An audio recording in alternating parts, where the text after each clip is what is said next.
Hello everyone, this is Manisha. Law के सभी साथियों, जुडिशियल एस्पिरेंट्स, यूजीसी नेट के एस्पिरेंट्स, आप सब के लिए मैं आज the sale of goods act 1930 लेकर के आ रही हूँ। आज हम इसका बेयर एक्ट पढ़ेंगे, जो कि बहुत इम्पॉर्टेंट है। अभी judicial service, Bihar judicial service का एग्ज़ाम है। इसमें 4 to 5 marks sale of goods से आते हैं। वैसे तो मार्क्स कम है इस एक्ट के लिए, फिर भी देखा जाए तो एक एक नंबर काउंट करता है अगर आपको सिलेक्शन चाहिए तो अभी हम शुरू से लेकर के अंत तक कोशिश करेंगे कि the sale of goods act 1930 को कंप्लीट कर लिया जाए। तो जब इस एक्ट को हम लोग पढ़ने जा रहे हैं तो सबसे पहले हमें ये देखना होगा कि इस एक्ट का इनैक्टमेंट कब हुआ था, ठीक है, और इन्फोर्समेंट कब हुआ था। तो अभी हम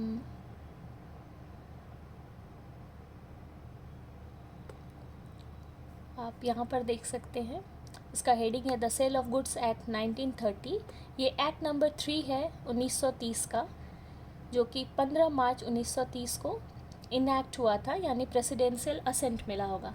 पर प्रेसिडेंशियल असेंट 15 मार्च 1930 को मिला है, लेकिन इसका इन्फोर्समेंट डेट साफ साफ लिखा है, it shall come into force on the first day of July 1930। तो 1 जुलाई 1930 से ये लागू हुआ है पूरे देश में। और इस पे टोटल चैप्टर्स कितने हैं? इस एक्ट में टोटल चैप्टर 7 हैं, 7 चैप्टर्स हैं। लास्ट चैप्टर का नाम मिसलेनियस है और टोटल सेक्शन 66 है। 66 is the last section of sale of goods act. तो सेल ऑफ गुड्स एक्ट 1 जुलाई 1930, 1 जुलाई 1930 को आया है। इसमें 66 सेक्शंस हैं एंड 7 चैप्टर्स हैं। तो पहले हम लोग देख लेते हैं चैप्टर वाइज, चैप्टर का नेम क्या है और कहाँ से कहाँ तक उसका स्कीम अरेंजमेंट ऑफ सेक्शंस किया गया है। Chapter 1 preliminary, section 1 short title extend and commencement, section 2 definition, section 3 application of provisions of act 9 of 1872।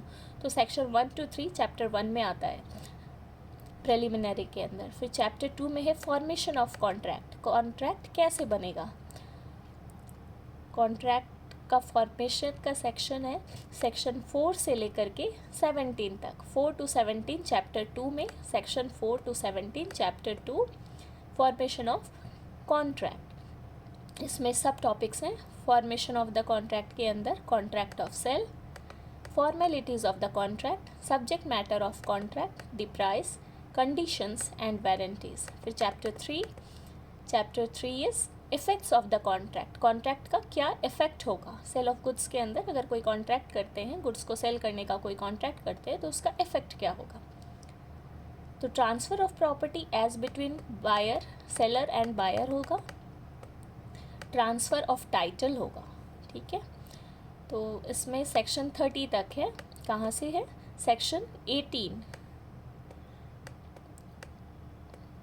Formation of the contract, contract of sale, section 4 से स्टार्ट हो रहा है, sale and agreement to sale 17 तक, sample bye cell तक। सो chapter 2 17 तक है। फिर chapter 3 effects of the contract, section 18 से स्टार्ट होकर के सेक्शन 30 तक है। फिर चैप्टर 4 है formation of the contract, section 31 to 44।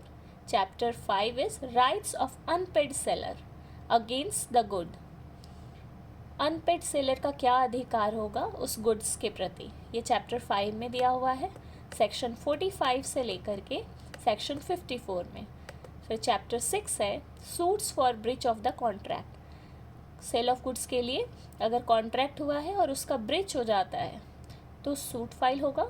Section 5 से लेकर 61 इसके प्रावधान बताते हैं।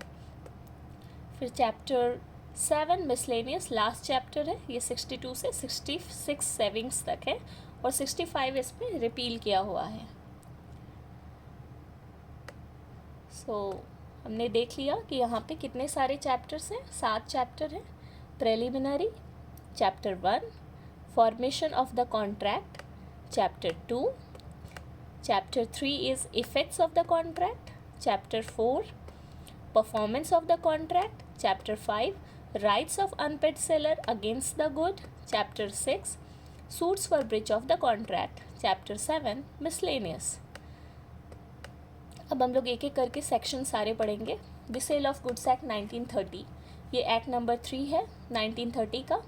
15 मार्च 1930 को इनैक्टमेंट इसका हुआ. इस एक्ट का प्रेएम्बल क्या बोलता है? It is an act to define and amend the law relating to sale of goods act. Sale of goods act से रिलेटेड जो लॉ है उसको डिफाइन और अमेंड करने के लिए ये एक्ट आया है. Whereas it is expedient to define and amend the law relating to the sale of goods, it is hereby enacted as follows. ठीक है, सेल ऑफ गुड्स एक्ट से रिलेटेड लॉ को अमेंड और डिफाइन करने के लिए जो ये लॉ लाया गया है उसको डिफाइंड और अमेंड इस प्रकार यहाँ पे किया जा रहा है. तो चैप्टर 1 है प्रेलिमिनरी. प्रेलिमिनरी का section 1, short title, extent and commencement. This act may be called sale of goods act 1930. इस एक्ट का क्या नाम है? Sale of goods act 1930 1930. ये एक्सटेंड कहाँ करता है? It extends to the whole of India. इसमें पहले जम्मू एंड कश्मीर भी थी, मतलब इसमें एक्सेप्शन के रूप में जम्मू एंड कश्मीर था, जो कि Jammu and Kashmir reorganisation act 2019 के बाद हटा दिया गया. तो अब ये होल ऑफ इंडिया पे अप्लाई करता है sale of goods act. It shall come into force on the first day of July 1930. 1 जुलाई 1930 को इसका इन्फोर्समेंट डेट है. डेफिनेशन सब हम पढ़ेंगे जो कि सेक्शन 2 में दिया गया है. सेक्शन 2 के 1 में बायर का डेफिनेशन है. बायर का मतलब क्या होता है? Buyer means a person who buys और agrees to buys goods.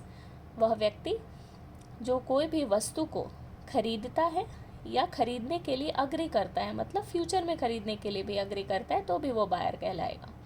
Section 2 sub section 2 delivery. Delivery means voluntary transfer of possession from one person to another. अगर स्वेच्छा से कोई व्यक्ति किसी गुड्स को एक व्यक्ति से दूसरे व्यक्ति को ट्रांसफ़र करता है, ट्रांसफ़र ऑफ पोजेशन करता है, तो वो डिलीवरी माना जाएगा. Goods are said to be in a deliverable state. अब कोई भी गुड्स डिलीवरेबल स्टेट में है या नहीं, उसका पोजीशन आप दे सकते हो या नहीं, वो कैसे पता चलेगा? तो goods are said to be in a deliverable state when they are in such a state that the buyer would under the contract be bound to take delivery of them. इस स्टेट में है कि contract के अंदर buyer bound हो जाएगा उसकी delivery को लेने के लिए, तो उसको डिलीवरेबल स्टेट बोलेंगे. 2.4 defines document of title to goods.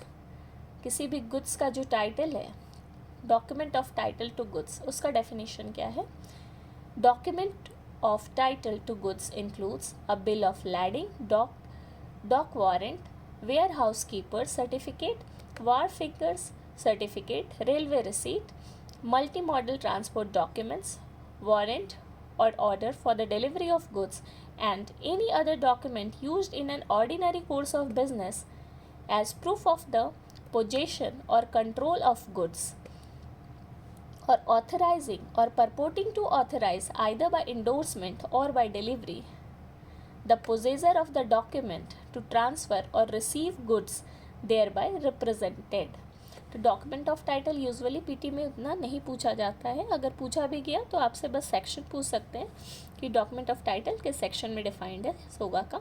तो 2.4 में है डॉक्यूमेंट ऑफ टाइटल का डेफिनेशन. ये bill of lading, dock yards, warehouse keeper certificate, wharfinger certificate, ये सब जितने भी सर्टिफिकेट्स हैं ना जो बिजनेस या कॉन्ट्रैक्ट टू सेल और बाई गुड्स से रिलेटेड है, उन सबको इंक्लूड करता है.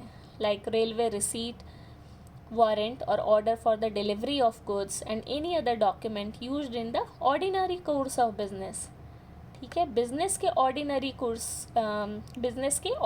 कोर्स में जिस भी डॉक्यूमेंट का यूज़ किया जाता है as a proof of the possession और कंट्रोल ऑफ द गुड्स. ठीक है, गुड्स के पोजेशन या कंट्रोल के प्रूफ के रूप में, या ऑथराइज करता है और परपोर्टिंग टू ऑथराइज करता है आइदर बाय इंडोर्समेंट और बाय डिलीवरी पोजेशर को, डॉक्यूमेंट के पोजेशर को टू ट्रांसफ़र और रिसीव गुड्स, अब जो गुड्स उसके पास है उसको किसी और को ट्रांसफ़र कर दे या किसी और से गुड्स को रिसीव कर ले. तो जिस डॉक्यूमेंट के थ्रू ये अथॉरिटी मिलती है उस डॉक्यूमेंट को document of title to goods बोलते हैं। 2.4 में डिफाइंड है। फिर 2.5 फॉल्ट है। फॉल्ट मीन्स रॉन्गफुल एक्ट और डिफ़ॉल्ट, ऐसा कोई एक्ट जो कि गलत है, रॉन्गफुल है या डिफ़ॉल्ट में किया गया है इस एक्ट के अंदर, तो वो फॉल्ट कहलाएगा। 2.6 future goods. Future goods means goods to be manufactured or produced or acquired by the seller after making of the contract of sale। contract of sale करने के बाद अगर वो गुड्स कॉन्ट्रैक्ट साइन करने के बाद मैन्युफैक्चर की जाने वाली है, या कॉन्ट्रैक्ट साइन करने के बाद प्रोड्यूस होगी, या कॉन्ट्रैक्ट साइन मैन्युफैक्चर प्रोडक्शन उसका हो चुका है पर कॉन्ट्रैक्ट्स ऑफ सेल साइन करने के बाद अगर उसको एक्वायर किया जाएगा, तो इस तीनों केसेस में मैन्युफैक्चर, प्रोड्यूस्ड और एक्वायर्ड अगर कॉन्ट्रैक्ट ऑफ सेल के बाद हो रहा है तो उसको फ्यूचर गुड्स बोला जाएगा। This is defined in the section 2.6। 2.7 section 2.7 defines goods. Goods means every kind of movable property. तो गुड्स में यहाँ पर सेल ऑफ गुड्स के अंदर सिर्फ और सिर्फ मूवेबल प्रॉपर्टी आएगा, इमूवेबल प्रॉपर्टी नहीं आता है। Goods means every kind of movable property other than actionable claim and money. So actionable claims and money are not included under movable property in the definition of goods in Sale of Goods Act. Goods means every kind of movable property other than actionable claims and money. Means actionable claim and money though movable are not included as goods. ठीक है? And includes, क्या include करता है? Stock and shares, growing crops, grass, things attached to or forming part of the land which are agreed to be severed before sale or under the contract of sale। stock and shares goods है, growing crops, grass और वैसे things जो कि attached हैं land से या form कर रहे हैं part of the land और जो agree किया है कि उसको sale से पहले sever कर दिया जाएगा, land से अलग कर दिया जाएगा, वो भी goods में यहाँ पे contract of sale के लिए आ जाता है। Section 2.8 defines a person is said to be insolvent। insolvent कौन person होगा? who has ceased to pay his debts in the ordinary course of business or cannot pay his debt as they become due whether he has committed an act of insolvency or not। वो व्यक्ति act of insolvency किया है या नहीं किया है इससे मतलब नहीं है, पर अगर वो debt पे करने से सीज हो गया है in the ordinary course of business, या फिर वो अपना पे डेट का पेमेंट नहीं कर पा रहा है जो उसको ड्यू हुआ है पेमेंट करने के लिए, तो फिर वो व्यक्ति इंसॉल्वेंट कहलाता है। सेल ऑफ गुड्स एक्ट के पर्पस के लिए section 2.8 defines insolvent. 2.9 is mercantile agent. This is important which can be asked. यहाँ पे आप अगर आप देखो तो ये सारे डेफिनेशंस जो इम्पॉर्टेंट है पीटी पॉइंट ऑफ व्यू से, यहाँ पे 2.1 buyer is important, 2.2 delivery is important, 2.6 future good is important, 2.7 the definition of good is really very important, mercantile agent can be asked. Then 2.10 price is also important. Let's see the mercantile agent. 2.9 what is mercantile agent? Mercantile agent means a mercantile agent having in the customary course of business as such agent authority either to sell goods or to consign goods for the purpose of sale or to buy goods।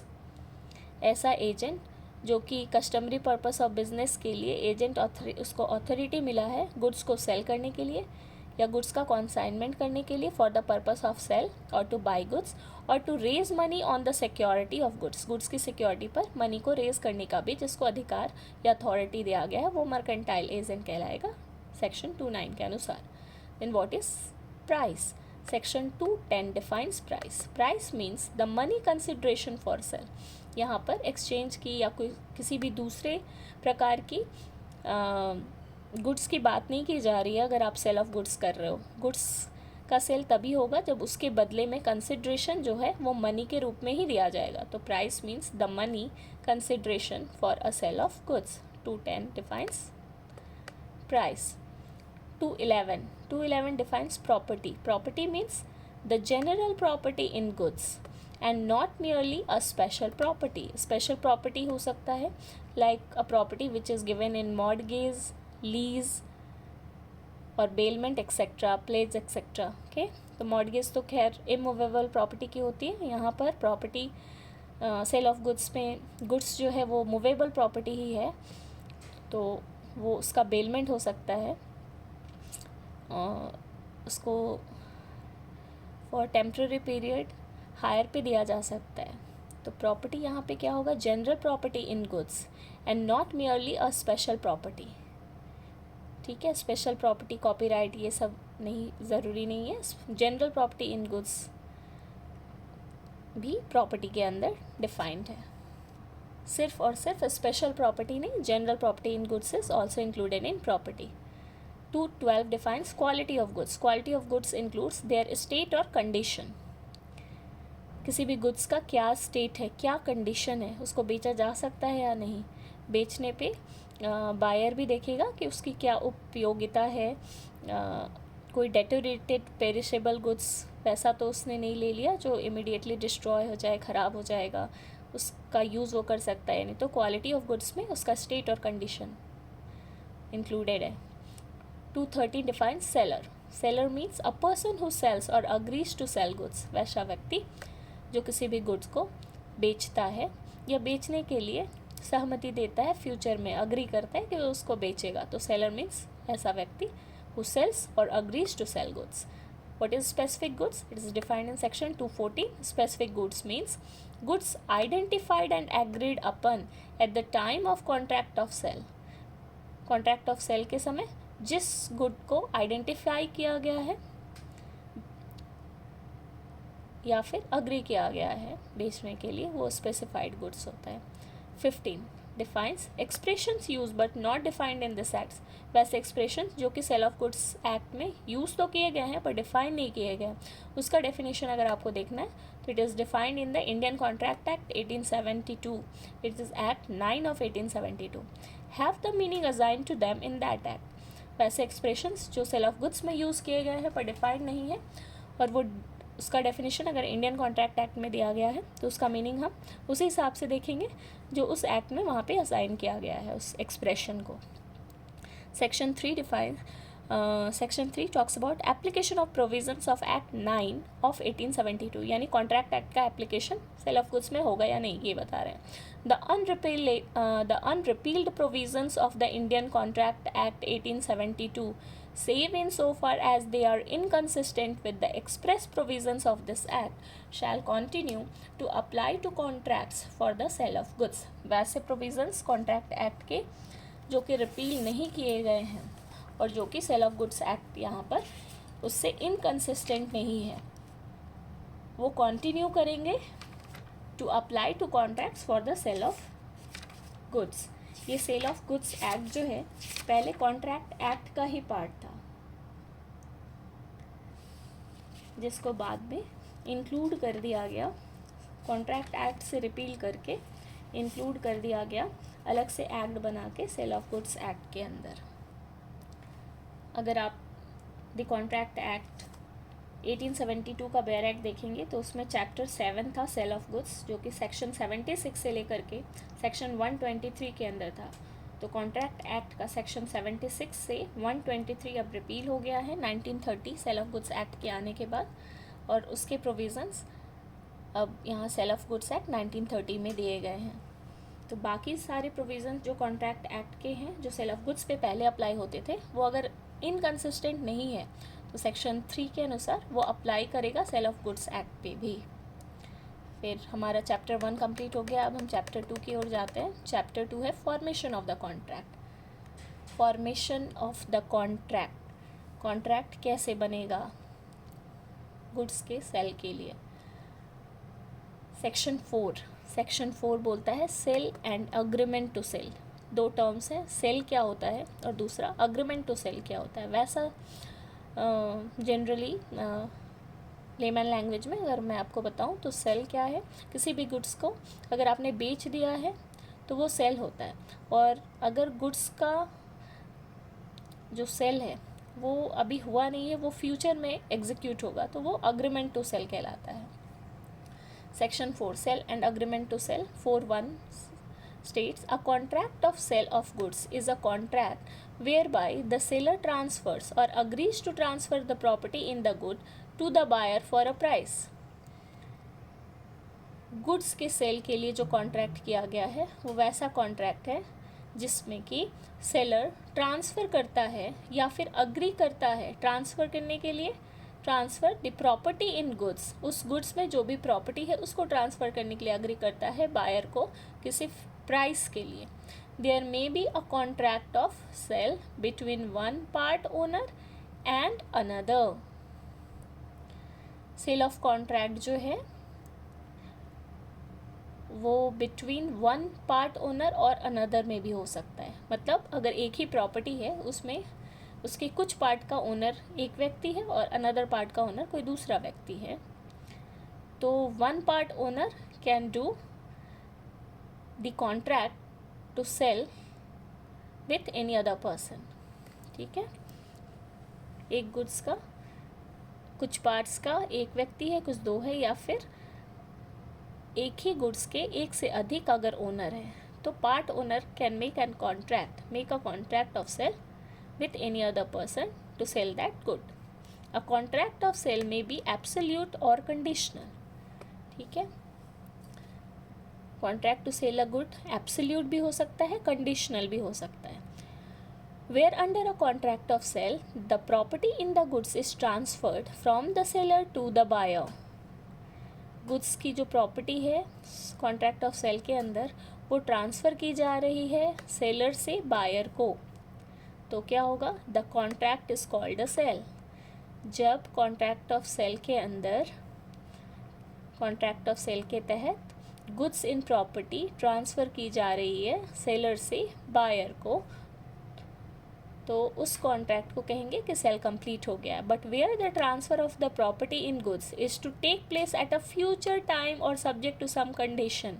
अगर transfer of property जो goods में है वो किसी future date future time में होने को है या किसी कंडीशन के होने के बाद ही वो एग्जीक्यूट करेगा, तो ऐसा transfer of property in goods क्या कहलाता है? Agreement to sell.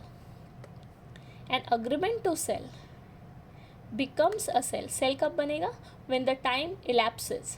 ठीक है, बोला कि 2 महीने बाद 15 जुलाई को मान लो ये प्रॉपर्टी आपको डिलीवर की जाएगी, तो 15 जुलाई को जब डिलीवरी हो गई, डिलीवरी सिर्फ नहीं मतलब सेल एग्जीक्यूट हो गया, तो उस तारीख को माना जाएगा कि अग्रीमेंट टू सेल अब सेल हो गया. ठीक है, मतलब फ्यूचर से अब वो प्रेजेंट में एग्जीक्यूट कर दिया गया है. तो agreement to sell becomes a sale when the time elapses और द कंडीशंस आर फुलफिल्ड. कोई कंडीशन लगा दिया गया कि इतनी तारीख को 15 जुलाई को अगर ये घटना घटित होती है तो फिर ये प्रॉपर्टी आपकी हो जाएगी. So if the event is fulfilled, वो कंडीशन फुलफिल हो गया, तो agreement to sell becomes a sale subject to which the property in the goods is to be transfer. ठीक है, तो अग्रीमेंट टू सेल फ्यूचर में होने वाली ट्रांसफ़र ऑफ गुड्स है और वो सेल कंप्लीट तभी होती है जब वो टाइम इलैप्स हो जाए या कंडीशन फुलफिल हो जाए. Then what are the formalities of the contract. Contract कैसे बनेगा? Contract of sale how made. Section 5, a contract of sale is made by an offer to buy और sell goods for a price and the acceptance of such offer. एक व्यक्ति offer देता है किसी goods को by करने का, या फिर एक व्यक्ति ऑफ़र देता है किसी भी गुड्स को सेल करने का. तो जो ऑफ़र दिया गया है गुड्स को बेचने और ख़रीदने का किसी भी पर्टिकुलर प्राइस के लिए, उसको अगर एक्सेप्ट कर लिया जाए, ये offer to buy, offer to sell at a certain price, if this offer is accepted then it becomes a contract of sale. A contract of sale is made by an offer to buy or sell goods for a price and the acceptance of such offer. The contract may provide for the immediate delivery of the goods or immediate payment of the prices or both, or for the delivery or payment by installment, or that the delivery or payment or both shall be postponed. तो contract of cell provide कर सकता है कि goods की immediate delivery की जाए, या फिर पेमेंट इमीडिएट किया जाए, या फिर दोनों को ही इमीडिएट किया जाए, या फिर बोला जा सकता है कि डिलीवरी इंस्टॉलमेंट में किया जाएगा, पेमेंट इंस्टॉलमेंट में किया जाएगा, या फिर ये भी बोला जा सकता है कि डिलीवरी 2 महीने बाद, 5 महीने बाद, पेमेंट 5 महीने बाद, 10 महीने बाद, ऐसा करके उसको पोस्टपोन भी किया जा सकता है।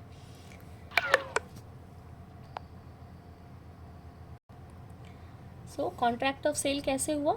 कॉन्ट्रैक्ट ऑफ सेल हुआ ऑफर टू बाय और sell goods for a price and the acceptance of such offer, and contract may provide for immediate delivery of the goods or immediate payment of the price or both, or for the delivery or payment by installment, or that the delivery or payment or both shall be postponed. Subject to the provision of any law for the time being force, a contract of sale may be made in writing or by word of mouth, or partly in writing, partly by word of mouth, or may be implied from the conduct of the parties. Contract of sale writing में भी हो सकता है, oral भी हो सकता है, by word of mouth, partly writing में होगा, partly by oral word of mouth भी हो सकता है, या फिर उसको इम्प्लाइड भी हो सकता है from the conduct of the parties. ठीक है, इस तरीके से contract of sale of goods बनाया जाएगा सेक्शन 5 के अनुसार। Now subject matter of contract. Subject matter क्या होगा? कौन से वैसे गुड्स हैं जिसके सेल के लिए कॉन्ट्रैक्ट बनाया जाएगा? सेक्शन 6 बोलता है एग्जिस्टिंग और future goods. Section 7 goods perishing before making of contract. Section 8 goods perishing before sale but after agreement to sell. ठीक है, एग्जिस्टिंग फ्यूचर गुड्स क्या होता है? Section 6 the goods which form the subject of a contract of sale may be either existing goods owned or possessed by the seller or future goods।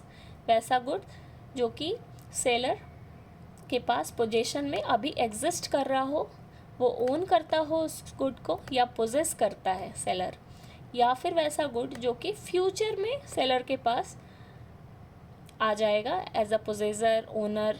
ठीक है, there may be a contract for the sale of goods the acquisition of which by the seller depends upon a contingency।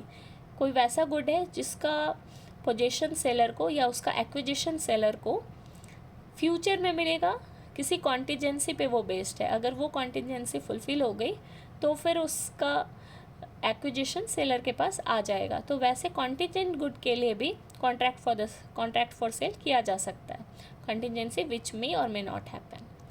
Whereby a contract of sale, the seller purports to effect a present sale of future good। The contract operates as an agreement to sell the goods। वैसा good जो कि अभी existing नहीं है या फिर seller के possession में नहीं है, फ्यूचर गुड है वो, जो कि बाद में सेलर उसको अक्वायर करेगा। तो वैसे फ्यूचर गुड का अगर प्रेजेंट में कॉन्ट्रैक्ट ऑफ सेल होता है तो उसको हम कहते हैं agreement to sell the good. It's not the sale but agreement to sell the good. 7 goods perishing before making of contract. अब हमने कॉन्ट्रैक्ट ऑफ सेल बनाया पर पता ही नहीं था हमें कि बनाने से पहले ही वो गुड पेरिश हो गया, वो ख़राब हो गया, तो फिर क्या होगा? सेक्शन 7 उसके बारे में बताता है।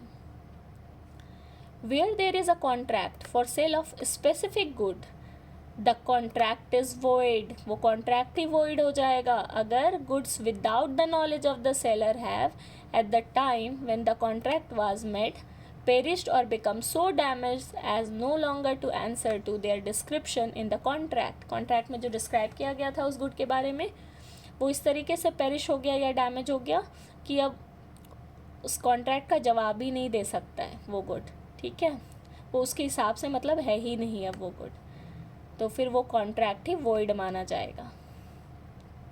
Section 8 goods perishing before sale but after agreement to sell. Good perish हो रहा है लेकिन कॉन्ट्रैक्ट ऑफ सेल बनने के बाद या अग्रीमेंट टू सेल होने के बाद, but after agreement to cell.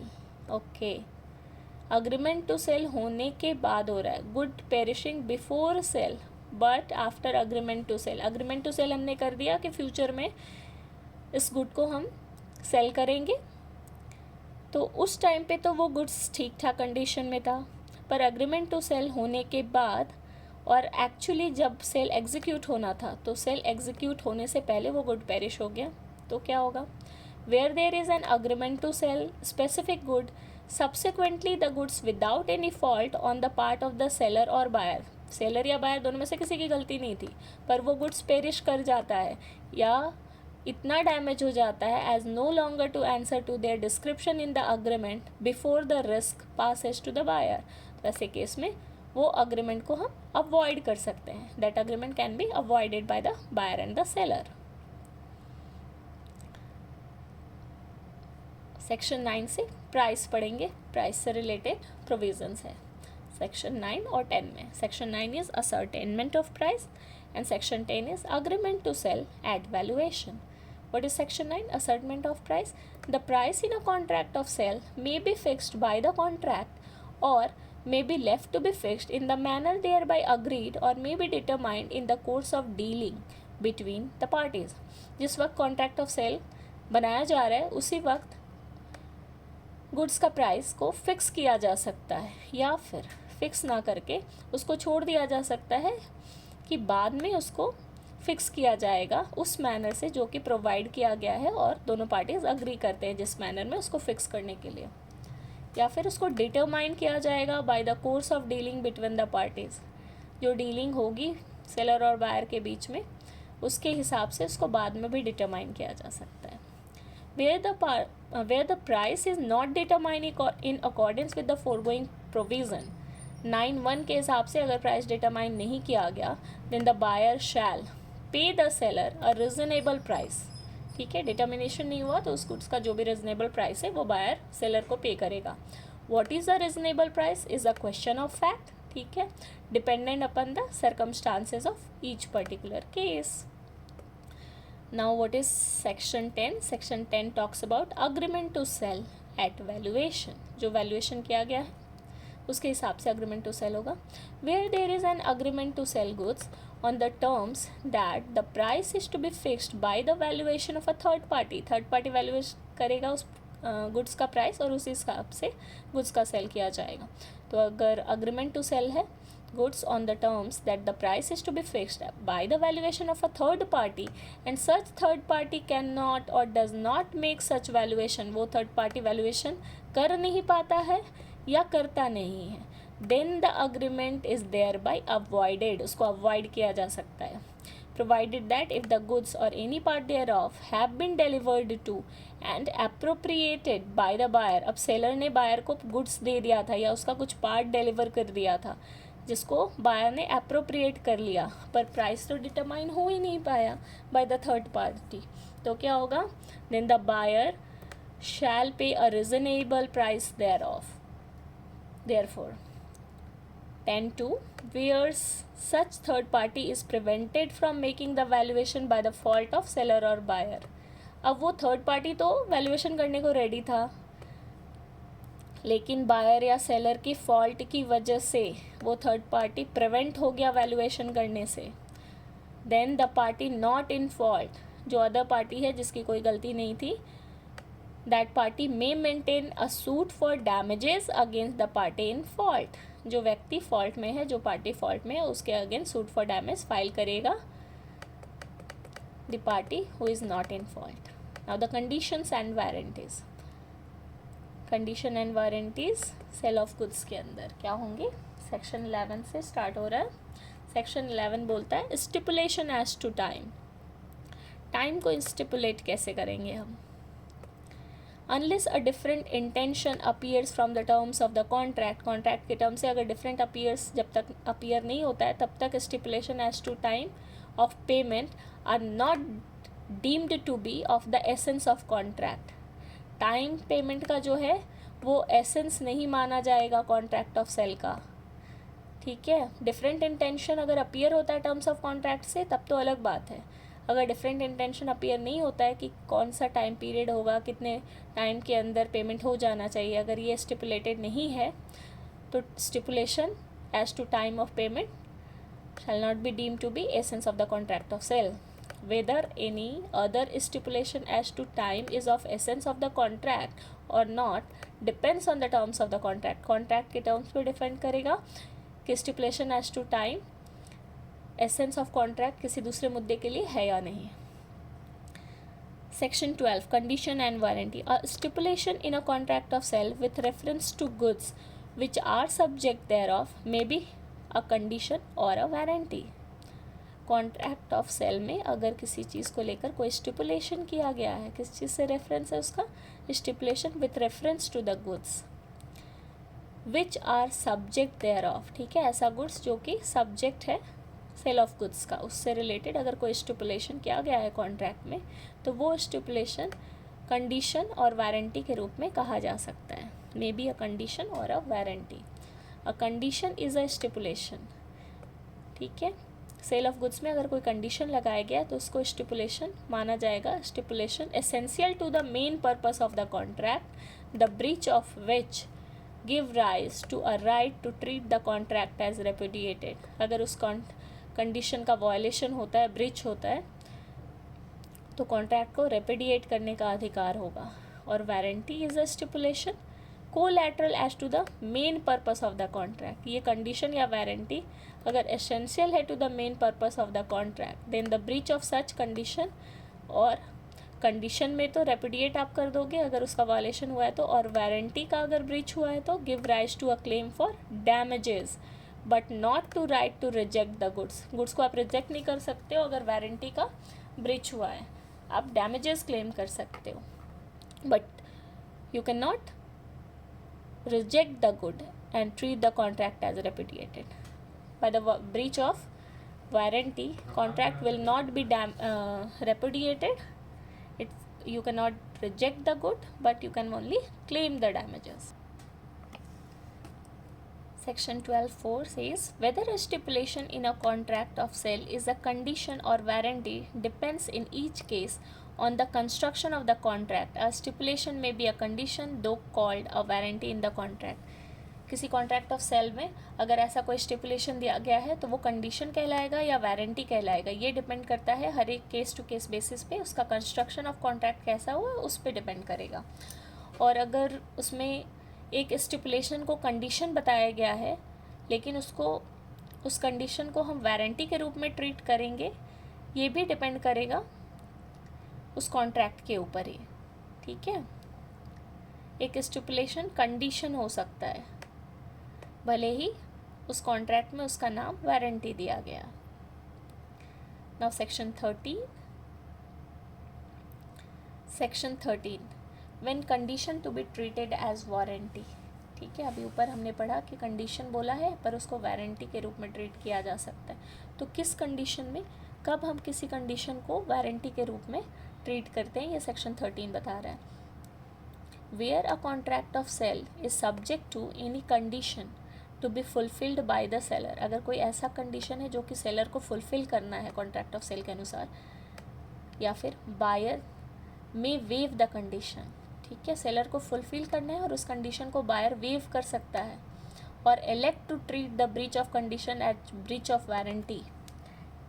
Buyer उसको वेव भी कर सकता है या एलेक्ट कर सकता है कि ब्रीच ऑफ कंडीशन को ब्रीच ऑफ वारंटी की तरह ट्रीट करे, क्योंकि ब्रीच ऑफ कंडीशन में तो रेपुडिएट हो सकता है ना, लेकिन वारंटी में रेपुडिएट नहीं होगा, वो डैमेजेस क्लेम कर सकता है बायर. तो अगर वो उसको ब्रीच ऑफ वारंटी के रूप में ट्रीट कर सकता है उस कंडीशन को, and not as a ground for treating the contract as repudiated. Repudiate करने का ग्राउंड उसको नहीं मिलेगा उस केस में, तो फिर उस कंडीशन को हम ट्रीट करेंगे एज वारंटी.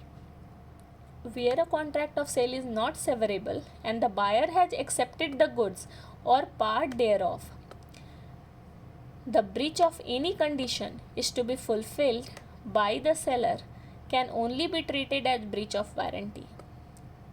अगर कॉन्ट्रैक्ट ऑफ सेल इस प्रकार का है कि उसको सीवियर नहीं किया जा सकता है और बायर ने एक्सेप्ट कर लिया है उस गुड्स को या फिर उसके किसी पार्ट को, तो breach of condition to be fulfilled by the seller can only be treated as breach of warranty. क्योंकि उसने गुड्स को, बायर ने गुड्स को एक्सेप्ट कर लिया है, पूरे गुड्स को एक्सेप्ट कर लिया है या फिर पार्ट को कर लिया है, और वो पार्ट या गुड्स जो है कॉन्ट्रैक्ट ऑफ सेल का, उसको सिवियर भी नहीं किया जा सकता, तो वैसे केस में वो ब्रीच ऑफ कंडीशन हो जाता है breach of warranty, and not as a ground for rejecting the goods and treating the contract as repudiated. Contract severable भी नहीं है, बायर ने गुड्स को या उसके पार्ट को एक्सेप्ट भी कर लिया है, और ये ग्राउंड भी नहीं देता है गुड को रिजेक्ट करने का या कॉन्ट्रैक्ट को रेपुडिएट होने का, unless there is a term of the contract express और इम्प्लाइड टू दैट इफेक्ट। इसलिए उस कंडीशन में ऐसे कंडीशन को, ऐसे स्टिपुलेशन को हम वारंटी कहेंगे। Nothing in this section shall affect the case of any condition और warranty fulfilment of which is excused by law by reason of impossibility और अदरवाइज। पर कोई ऐसा कंडीशन है, ऐसा स्टिपुलेशन है जिसका फुलफिलमेंट लॉ के अनुसार एक्सक्यूज़ कर दिया गया है क्योंकि वो इम्पॉसिबल हो गया है फॉर सर्टेन रीज़न, तो वैसे केस में उस कंडीशन को या उस वारंटी के फुलफिलमेंट को अफेक्ट नहीं करेगा ये सेक्शन। ठीक है, तो अगर कंडीशन बोला है उस केस में तो कंडीशन ही कहलाएगा, वारंटी का है तो वारंटी कहलाएगा।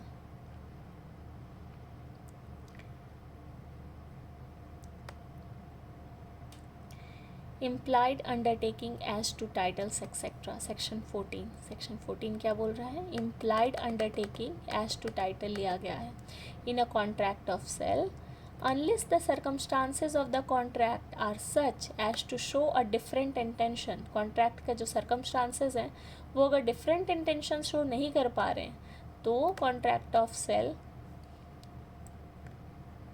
में क्या कहेंगे? There is an implied condition on the part of the seller that in case of a sale he has a right to sell the goods and that in case of an agreement to sell he will have a right to sell the goods at the time when the property is to pass। जिस वक्त property को पास होना है उस वक्त right to cell मिलेगा seller को, agreement to cell के केस में, और सेल के केस में उसके पास पहले से ही अधिकार है बेचने का।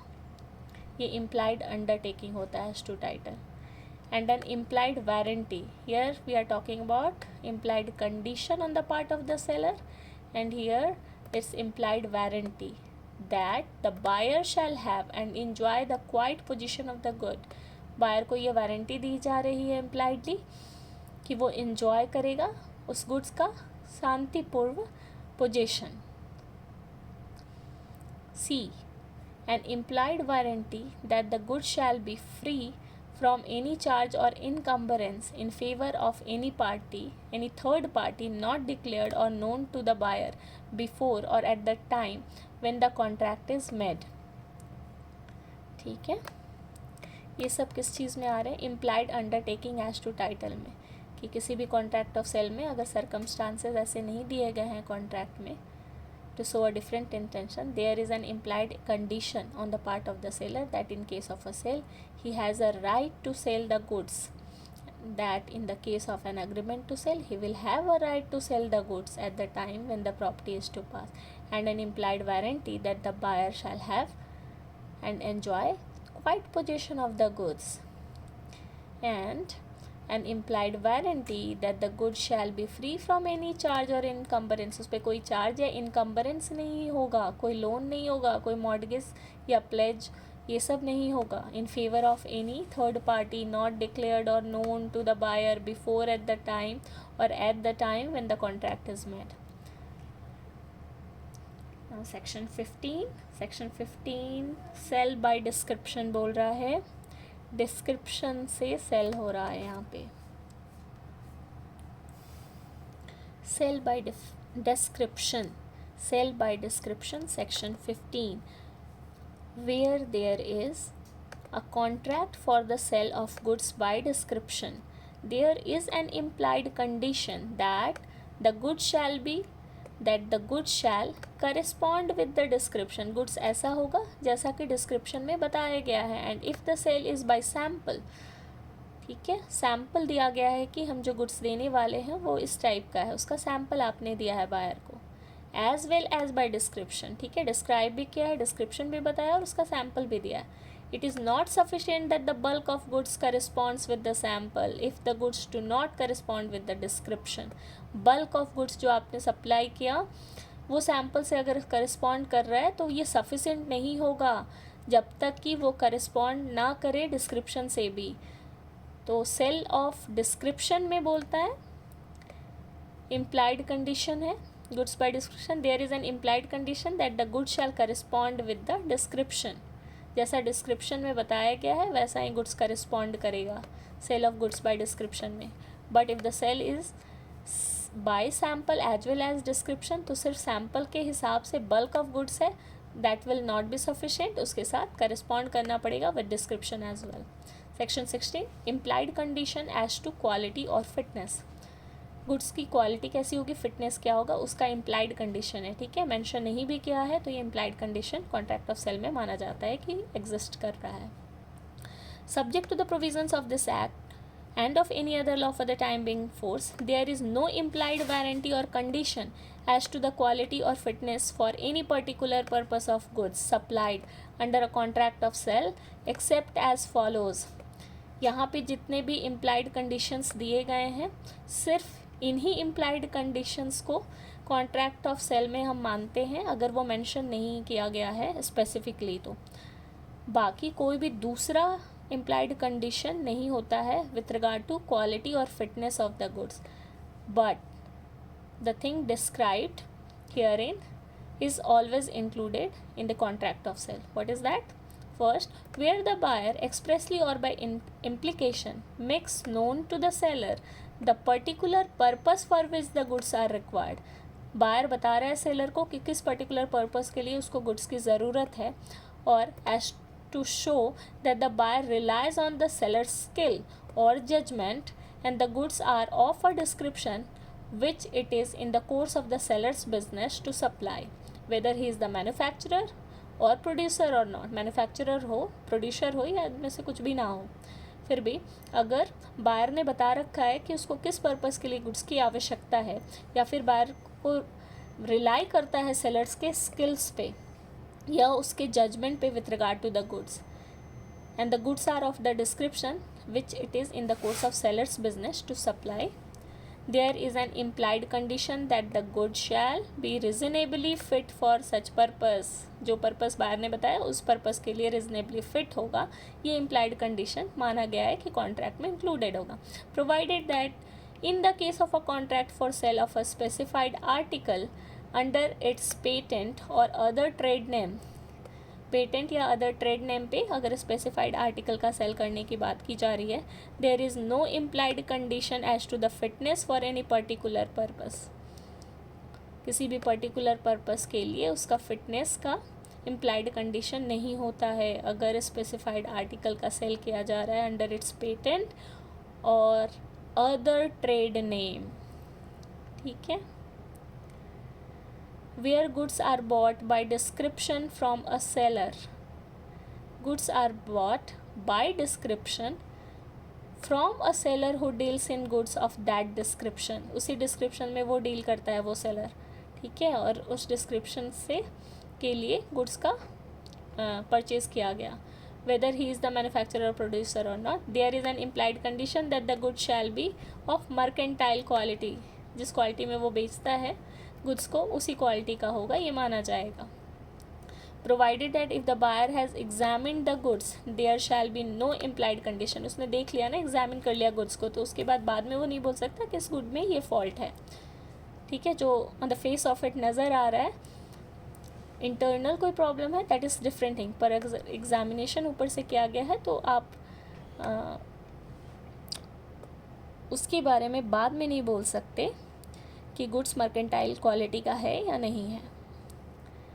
There shall be no implied condition as regard defects which such examination ought to have revealed. ठीक है, एग्जामिनेशन से जो डिफेक्ट रिवील हो सकती थी उस डिफेक्ट के बारे में इम्प्लाइड कंडीशन बाद में नहीं, मतलब कॉन्ट्रैक्ट में इंक्लूडेड नहीं होगा, because the buyer has already examined the goods.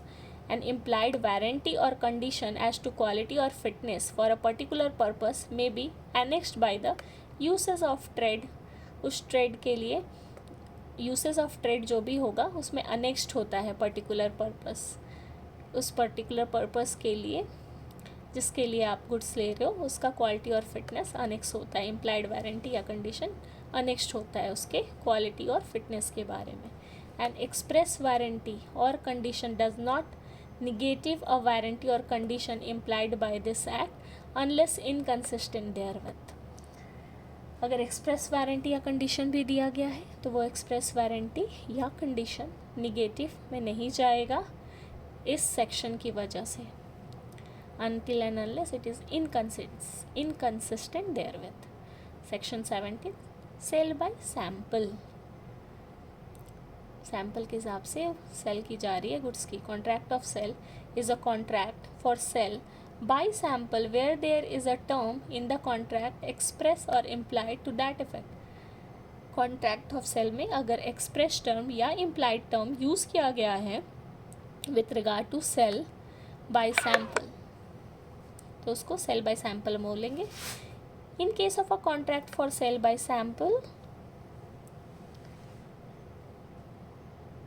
There is an implied condition. Sale by sample में एक इम्प्लाइड कंडीशन क्या होता है? पहला, that the bulk shall be correspond with the sample in quality. जो सैम्पल दिया गया है उसकी जो क्वालिटी है वही बल्क की भी क्वालिटी होगी।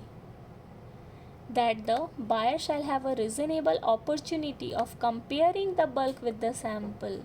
सैम्पल मिलने के बाद बायर को रिजनेबल अपॉर्चुनिटी दी जाएगी कि वो बल्क को कंपेयर कर सके सैम्पल की क्वालिटी से। That the good shall be free from any defect rendering them unmerchantable which would not be apparent on reasonable examination of the sample.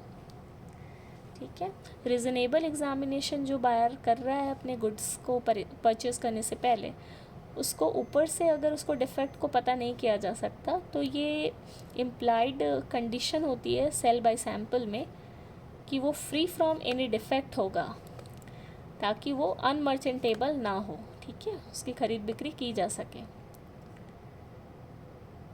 The goods shall be free from any defect rendering them unmerchantable which would not be apparent on reasonable examination of sample. apparent examination of sample से ऐसे defects जो देखे नहीं जा सकते हैं उन defects के बारे में इम्प्लाइड गारंटी दी जाती है सेल बाय सैम्पल में कि गुड फ्री होगा उन डिफेक्ट्स से। तो यहाँ पे हमारा चैप्टर 2 तक कंप्लीट हो रहा है। चैप्टर 1 हमने पढ़ लिया, चैप्टर 2 कंप्लीट हो गया और chapter 3 effects of the contract है जो कि हम अगले एपिसोड में डिस्कस करेंगे। Thank you very much. I'll meet you all in the next episode to discuss chapter 3 onwards for the Sale of Goods Act 1930. Thank you so much.